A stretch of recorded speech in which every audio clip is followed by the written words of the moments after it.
Kembali kami temani Anda di Liputan 6 Siang. Saudara, Senin dini hari, hujan deras kembali mengguyur ibu kota. Tidak hanya menyebabkan banjir, pagar sebuah sekolah di kawasan Duren Sawit, Jakarta Timur juga roboh setelah terendam banjir beberapa pekan. Banjir setinggi 30 cm kembali menggenangi Jalan Rawadomba, Duren Sawit, Jakarta Timur, menyusul hujan deras dini hari tadi. Tumpukan karung pasir tidak mampu menahan derasnya arus air yang hampir sebulan merendam kawasan ini. Senin pagi pagar SDN 08 Duren Sawit pun roboh. Bahkan para siswa SD Negeri 08 Duren Sawit juga harus mengungsi untuk kegiatan belajar mengajar. Ya saudara, di musim hujan ini penderita demam berdarah terus meningkat. Di Semarang, Jawa Tengah, ratusan orang terjangkit demam berdarah. 150 diantaranya diderita para balita. Di sejumlah rumah sakit swasta kota Semarang terdapat peningkatan jumlah pasien demam berdarah.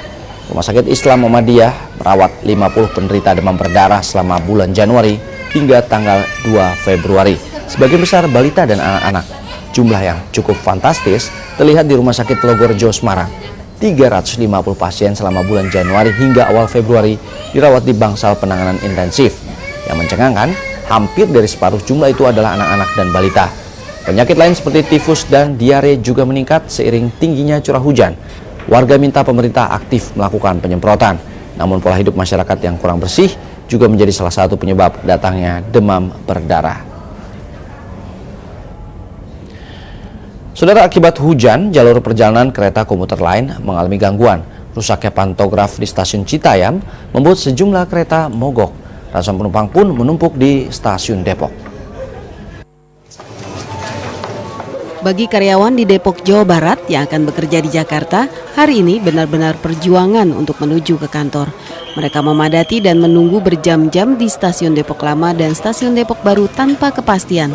Rusaknya pantograf, alat yang berada di atas kereta api dan berfungsi mengalirkan listrik di stasiun Citayam, membuat kereta jurusan Bogor menuju Jakarta mogok, tepatnya di perlintasan Citayam Pondok Terong. Kalau cuaca begini nggak mau, kadang-kadang juga begitu dia. Itu kenapa kereta? Nggak mogok-mogok aja. Mogok. Padatnya penumpang membuat sejumlah orang mengurungkan niatnya naik kereta dan beralih memakai transportasi lain. Sebagian terpaksa naik ojek menuju terminal Depok dan sebagian yang lainnya memilih tidak berangkat ke kantor. Masih nunggu. Terus? Cuman kita kayaknya nggak dapat kereta. Kenapa nggak dapat kereta, Bang? Hah? Nggak dapat kereta kenapa? Yang tadi kan belum diderek juga kan. Oh gitu. Jam berapa kejadian mogok, Bang? Sekitar jam 7. Waduh, ada yang rusak pantografnya. Di mana, Pak? Di antara Depok Lama dan Citayam. Oh gitu. Terus Bapak balik lagi? Iya, Kenapa, Pak, balik lagi? padat. Padat ya? Iya. Terus pindah kemana nih, Pak? Ya, balik badan lah. Pulang? Terus nggak kerja? Ya, cuti lah. Cuti. Oh, berarti izin hari ini ya? Izin hari ini.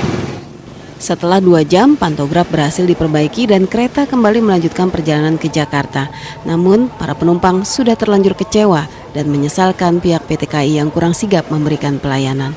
Nahyudi melaporkan dari Depok, Jawa Barat.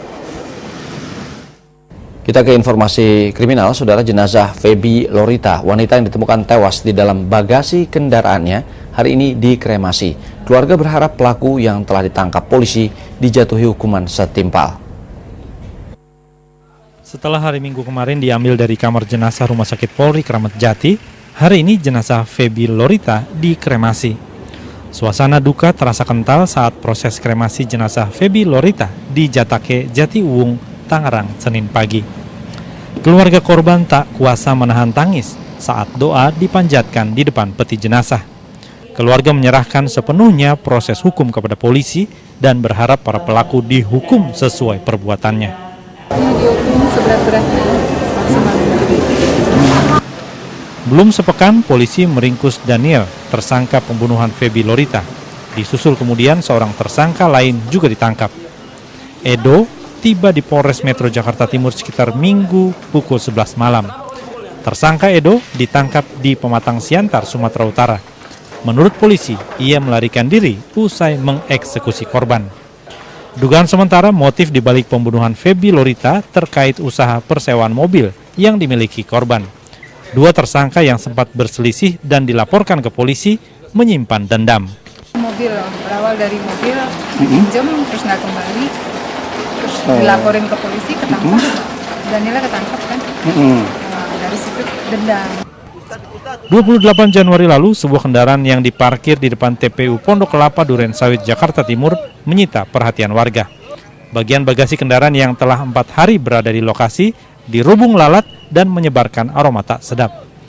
Awalnya, jenazah tak dikenali, namun ciri-ciri fisik serta pelacakan pemilik kendaraan akhirnya mengungkap misteri pembunuhan Febi Lorita. Rizky Tarik melaporkan dari Tangerang, Banten.